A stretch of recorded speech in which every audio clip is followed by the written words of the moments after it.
I'm Max Keiser. This is the Keiser Report. Hey, we're in Kingston, New York.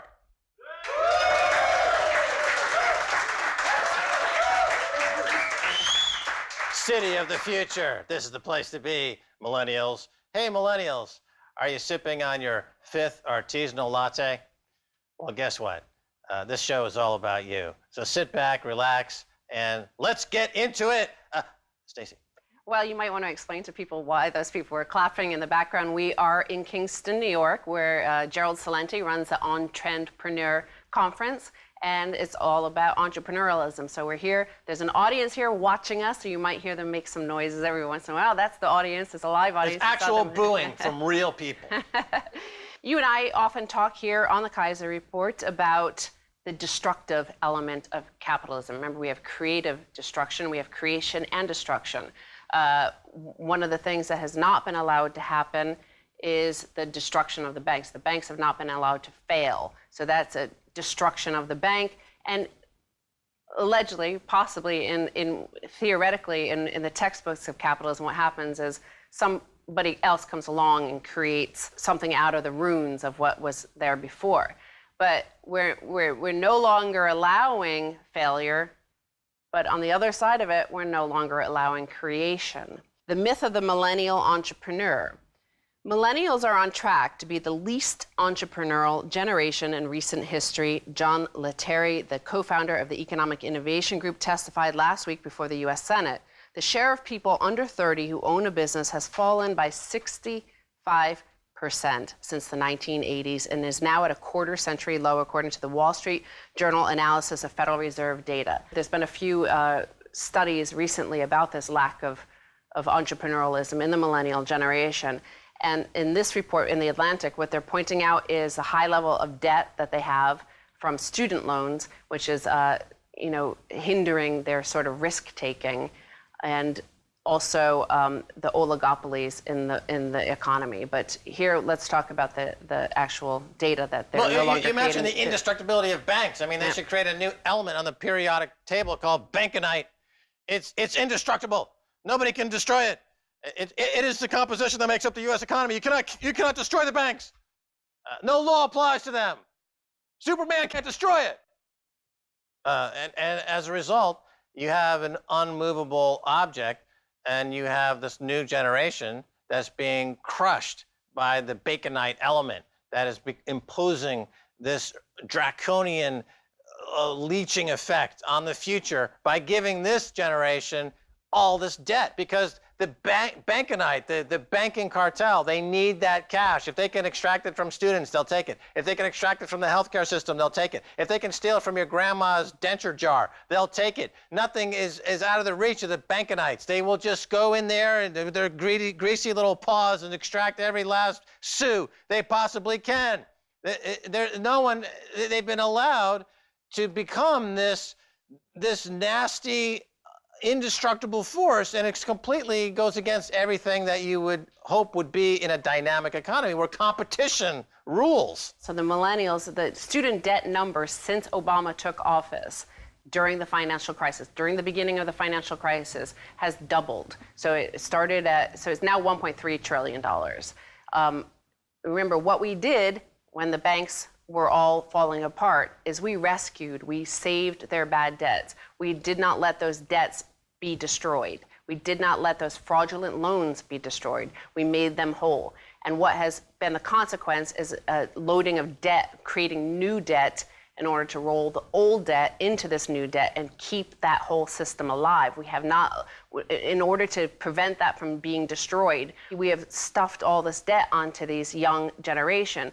Now, this young generation is also, the entrepreneurialism is really important in terms of their future, in terms of wealth creation, in terms of having a stake in anything. And I think we see that across all geopolitics and politics and domestic politics and everything. You see the reaction in this, that they have no stake in the system. This generation, this millennial generation, is going to be the first generation in American history that will do less well than their parents. Yes. So that trend is now finished. They're going to do less well than their parents. Now, typically in cultures and societies, typically in Europe, where you have no social mobility, people are born into a caste system what happens is they become very creative. They become culturally, they redefine what success means. So you have a different way of approaching your life, and you define yourself in ways that don't include massive aggregation of wealth as being the definition of who you are. And so this is coming to America, I believe. This next generation, this millennial generation, will start to really redefine what it means to be wealthy in a lot of ways. Okay, and you can't have because they don't have the money. You can't have creation without destruction. We need those old dinosaurs to die away. We need those bad debts to die. We need those bad actors to go away. That has not been allowed to happen, and also part of this millennial generation not being able to create businesses has come because startups are getting rarer as a handful of large firms dominate each sector of the U.S. economy. 3 drugstores, CVS, Walgreens, and Rite Aid, own 99% of the national market. 2 companies, Amazon and Barnes & Noble, sell half of the country's books. If it is not quite a new gilded age for America's monopolies, it is certainly a new dawn for its oligopoly. So this is part of that creative destruction, creation. So we have no destruction allowed of these top oligopolies, these 0.0001%, that they cannot fail. But because they cannot fail, nobody else can succeed, or it becomes more and more difficult, certainly, for people to succeed. Right. Well, in the past, you've had the trust busting of Teddy Roosevelt, who came in and restored some kind of competitive landscape in the U.S. economy, and that was a big benefit to the economy as a whole. Now, is somebody in the American political class going to step in and start busting up these trusts? Microsoft's a twice convicted predatory monopoly. Is someone going to break it up as they should have done years ago?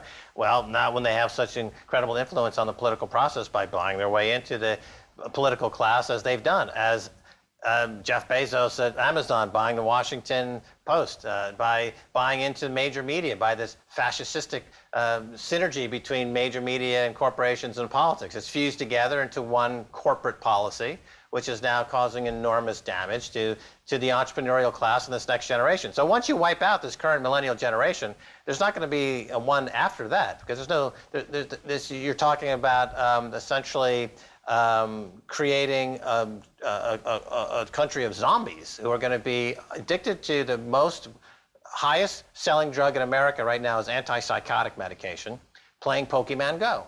So you're going to have 30 or 40 million 20-year-olds on antipsychotic meds playing Pokemon Go. And I would posit that you cannot create an economy, a world-beating economy, based on that. I could be wrong. You could be wrong, but so now it was the government of the United States, which functions on the taxpayers' money, that bailed out the banks. They took the taxpayers' money and bailed out the banks. Now it is the government of the United States who is the debt holder of these student loans. No, private banks are not in this business anymore. They offloaded all their junk, these loans, to the government. The U.S. government owns these debts, the student loans. So here's a headline about our U.S. government. President Barack Obama has commissioned a study about the student debt, because the student debt is an issue in the presidential campaigns. And what he found, this owner of all this debt, the debt pusher onto the millennial generation, student debt helps, not harms, the U.S. economy, White House says. The debt surge has hurt many, but adds to overall economic output and productivity, report says. So, okay, well, that's basically false. I'll tell you why. Because they include debt into GDP, and by saying that the GDP is higher, it allows them to increase their debt load and the debt as a percentage of GDP, and that means the banks can create more debt and generate more fees in creating more debt, and then they count that as a benefit to the top 1/10 of 1%. So anything that benefits the top 60 or 70 people in America is considered to be a benefit to the overall economy, and they would manipulate the GDP number accordingly by saying, well, all this debt is an increase in GDP, therefore the debt's not really that big. It's like in the UK, they recently included prostitution and heroin use in the GDP figure to say that, well, the debt's not that much of the GDP because we just added prostitution and heroin use. Now, is that good for the economy? It's good for prostitutes, yeah. Okay, they've got a new front page in the House of Commons made up of Tories, which I think you can include in that group. And they're saying, yeah, we're increasing the GDP by sitting on our duffs all day, waxing on about how we're going to improve people's lots in life. But meanwhile, all we're going to do is double the debt. Just as I said in the earlier report, the previous headline is that debt accumulation is actually harming entrepreneurialism because these young people do not want to take risks because they have all these debts. So there is evidence, there is actual data showing that they go into safe jobs. So you're not having entrepreneurialism. But since early 2009, when Mr. Obama took office, student debt has nearly doubled to about $1.3 trillion today, according to the New York Federal Reserve. And so what Obama administration says is that there's actually a return on your investment because you get a better job. But they don't talk about the fact that these debts make people afraid to create new jobs, to create new industries, to innovate. Look, Obama, by that logic, he should encourage Correction Corps of America, the largest publicly traded prison company, to buy out all the universities in America and turn them all into prisons and say, see, we've just doubled our GDP again. In other words, he doesn't distinguish between someone who's in prison stamping out license plates for $1 a day but generating huge fees for bankers and someone who's got a legitimate job in an economy generating enough salary to have a tax basis to pay down the debt, because they don't care about paying down the debt. They don't want jobs that are going to take money out of the pockets of Obama's friends. I mean, I'm appalled that he even would make this suggestion. It shows that the level of financial illiteracy in the White House is even more grave than I previously thought. What an idiot. Well, the next empire, which is emerging, many say, is called China. And China is also dealing with entrepreneurship and trying to encourage it. And what they found is China's innovation economy, a real estate bubble in disguise. This is according to Reuters. And what they found is that the Chinese government's call to the nation to build an innovation-driven economy from the top down has sparked a rush by local governments to construct new buildings in the name of supporting creativity, with slogans such as mass entrepreneurship and Internet Plus. So what has happened instead is innovation centers have popped up all around the country and are set to more than double to nearly 5,000 in the next 5 years. But no incubators are showing up, no people are showing up, entrepreneurs are not showing up. Instead, you have these ghost cities. Most incubators have occupancy rate of no more than 40%. The result, like steel mills, theme parks, and housing before them, the country now faces a glut of innovation centers as another top-down policy backfires to leave white elephant projects and a further buildup of debt. More debt, Max, that's it. Yeah, who would have thought that the Chinese just couldn't point to an empty building and say, start innovating? All right, well, more to come after the break. Don't go away.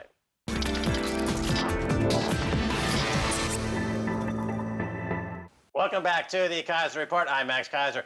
Time now to turn to Gerald Celente of the Trends Journal. Ladies and gentlemen, Gerald Celente. Thank you. Thank you. Thank you. Wow, Kingston, New York. It is a happening town. You've been talking about it for years. We finally made it up here. This is a fantastic town, Gerald. It is. Uptown Kingstown in the Stockade District, first capital of New York State, where the seeds of democracy was sown. Oh, fantastic. Now, you've got the conference here, the On Trendpreneur Conference. So we're talking about trends as we usually do, and this is a year full of changes in trends or inflection points in trends, I will say. Things are seismically changing around the world. You've been doing this conference for a few years now. What is the hot trend at the moment? Let's just get into the hot trend. Give me your hot trend right now, Gerald Celente. It depends on the field. So if we look at one field, we've gone from the industrial age, from industrialization to robotization. That's going to be a real big one. And it's going to take over just about every aspect of life. So whether it's on the factory floor or in the operating room of hospitals, there's going to be robots everywhere, taking care of the elderly, watching the kids, even walking the dog.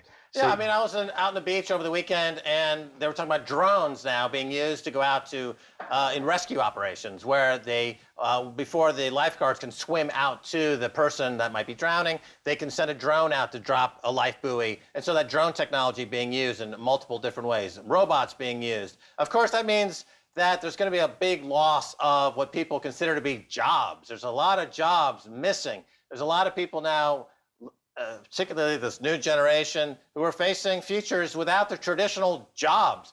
How is that going to play out? We see some negatives to that. Are there some positives? How does that work, Gerald? Well, you know, it's a new trend. You know, trends are born, they grow, they mature, reach old age, and die. So this is now in its early growth stage. So to see where it's going, you know, we understand right away. For example, you're talking about jobs. Look at the lowest paid jobs Among them are fast food. And now you're going to see robotization giving you your fast food really fast with not a lot of humans involved in it. So it's just like industrialization. You know, there was a big blow up in the beginning, and now, of course, new jobs are created from it. So you're going to lose truck drivers, for example. They know the routes. You're not going to need a driver. You're not going to need a driver for the bus. The bus knows the route. So when you're talking about driverless cars, that's down the road a little bit. But on construction sites, on and on and on, everything is going to be more and more automated. So yes, there are going to be loss of jobs. Let me put this into some historical perspective and get your thoughts on it.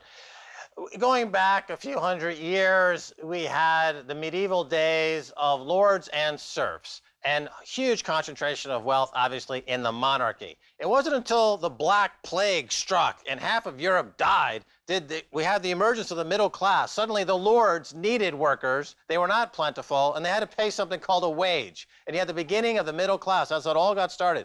Now, in the 21st century, you've got the same concentration of wealth again at the very 1/10 of 1%. You've got a new monarchy. You've got it in Saudi Arabia, obviously. You have it in countries all over the world. It's coming to America. But that new model of lords and serfs, of aristocracy and monarchy versus the plebs, the unwashed, the lowest end of the socioeconomic ladder, that's coming back, isn't it? I mean, I see that coming back. So either A, we let it happen, or B, we stage a revolution.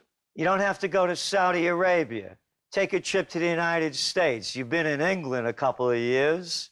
It's called a neo-feudal society. It's just like the old days, the noblemen. We have the political nobility and the economic elite. Different laws for them and different laws for us. You see it by the facts. They just had that Chilcot report over there in the UK where they found Tony Blair knew a thing or two about the lies leading the people in to the Iraq War. Yeah, but, you know... Did you see them taking him to jail? No. No. But if the little plebes out there, they cross the line, you have to live by the letter of the law. Come back to the States. Hey, how about too big to jail? It's a neo-feudal society. The gap between the rich and the poor in the United States is back beyond what it was during the Gilded Age. It's already happened. Yeah. You have 62 people in the world that have more dough than half the world's population. It's a neo-feudal society. It's already happening in front of us. And when you look at the populist movements going on around the world, you can see where it's leading. Well, let's talk about this under 30 generation.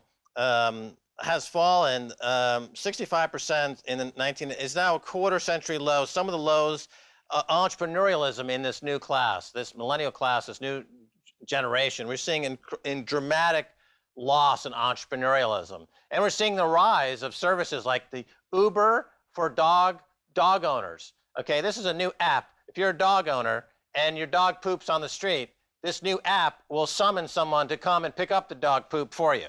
Okay, it's Uber for dog dirt cleaning. It's a new app, but people are willing to do that. I mean, this is below just, you know, doing Uber for taxi drivers. People are doing that for subsistence living. So they're really ushering in this model of subsistence living. You know, pick up some dog poop and we'll give you a meal. So this is part of the whole prison industrial complex. It's an open air prison. But how do you respond to that? I mean, if the roads to entrepreneurialism are being shut down, if the road to capital is being shut down, what can the entrepreneur do? I mean, where is the path forward outside of an insurrection, which we're seeing more and more of that? Here we are in Kingston, New York, where we have the insurrection against the British going back 240 years or so. Is there a different path, or are we at that point where, as Americans, we must rise up again and take back our government by any means necessary? Your thoughts, Gerald Celente. You get the full burden of responsibility of answering this question. I throw it to you. Well, first of all, it's gig jobs, they call them. So if you're going to live your life doing a gig job, you're not going to go anywhere. And we can see it with the data that you have the millennials graduating with $100,000 in debt. You look at home ownership among millennials, the lowest in history of that age group. Yeah, entrepreneurism is dead among them. There will be a revolution if the people want it, and Brexit proved it. The people have the power, and it doesn't have to be a violent revolution. Look what happened with Brexit. You had every world leader virtually telling the people it's going to come to an end. The world will come to an end if you leave the EU. And they said to the EU, we're not going to stay. And that was after all the pressure. The people have the power, and that's what they don't understand. And they're being ruled, and you began by saying it, the nobility. The nobility, let's give them different names. In the United States, we can call them the Republicans and the Democrats. I talked about Blair. How about George Bush? How about all the lies that they knew about what was going on with the Iraq War, and nobody's head comes up? How about all the criminals on Wall Street? How about 6 banks convicted of felonies, not charged, convicted of felonies? How many of their heads rolled? Not one. So if the people don't stand up and speak out and become themselves, they're going to be pushed down to lower even gig jobs than picking up poop on the streets. All right, so let's talk about political situation in the U.S. You've obviously got a candidate, a populist, I guess you could call him, in Donald Trump. He's an outsider, and he's gaining a lot of popularity. He gave a speech at the Republican National Convention. The elites said, oh my God, what a horrible speech. But then the polls came out and he moved up against Hillary pretty substantially. So he's speaking directly to a big part of the country that's responding to his message. Where do you see that going? He's doing the same thing that is happening in Europe, with whether it's Le Pen's party, whether it's the Freedom Party in Austria, whether it's the parties in the Netherlands. It's the populist movement. So he's speaking to the people that have lost everything and have nothing left to lose. And my campaign slogan, by the way, for 2016 is Trump or Clinton, Hitler or Hitlery. So there's a bit of difference between them, but what Trump is doing, he's playing on the lost jobs, and that's his strength. But when you listen to his speech, listen to, we have to have more police control. We need more law and order. I'm the only person that knows how to fix it. Words to that effect. So he's playing to the people that have lost their future. And Hillary Clinton, he's tying her to the banks that were the too big to jail. So we believe at this point, minus a wild card, and there's no other wilder card than Donald Trump, that as things keep going on the way they are, he's going to be the next president. Having said that, you're going to see the debates in the United States be the greatest show on earth. Bonham and Bailey couldn't come close to it. It'll be the most viewed spectacle in television and online history. And to us, that's what's going to determine the outcome of the presidential election in 2016. Well, let's talk about how the media is covering all this, because over there at Fox News, they're now embroiled in a sex scandal. Roger Ailes caught caught up in a sex scandal. The entire staff of the 20 or so presenters threatening to walk out and follow Rogers. Who knows? The History Channel or the Museum Channel or the Porno Channel? Who knows where they would go? But they threatened to walk out.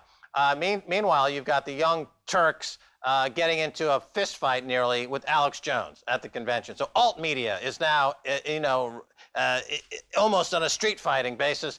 Is this going to get more agitated as you head into the election? More media scrums like this? Are we going to see more media, on-air media fights? We've seen it in foreign countries. We've seen it in I believe, Ukrainian television, famous for having on-air brawls, the Turkish parliament on-air brawls. Are we going to start to see some of this in America? The Senate erupting in brawls covered on C-SPAN. Fox going to battle with ABC, with giant, enormous on-air battles. Is this something, because if it is, I'm really looking forward to it. Well, look what's going on with the election. There's never been an election where different sides of the two parties are fighting against each other, protesters on either side. This has never happened in my lifetime. And people say, well, what about 1968? Well, what about it? It was a different trip. It was the Vietnam War, and they were protesting against the war, and the party that was the war party, the Democratic Party under Lyndon Johnson, that escalated the war. It wasn't the Republicans against the Democrats. So you're 100% right. It's war against the different sides. We've never seen anything like it. It's all versus all, as I've talked about in the past a little bit. You know, this is fascinating. We're up in Kingston. I was wondering if you could maybe stay on and do another segment with us, if Oh, that's I'd love to. possible. Thank you. What do you. Another segment with Gerald? What do you think, audience? Oh, thank you. Thank you. Thank you. Thank you, Max. Thanks. And what about me? Crickets. Well, that's going to do it for this edition of the Keiser Report with me, Max Keiser, and Stacey Herbert. I'd like to thank our guest, Gerald Celente. Until next time, hi, y'all.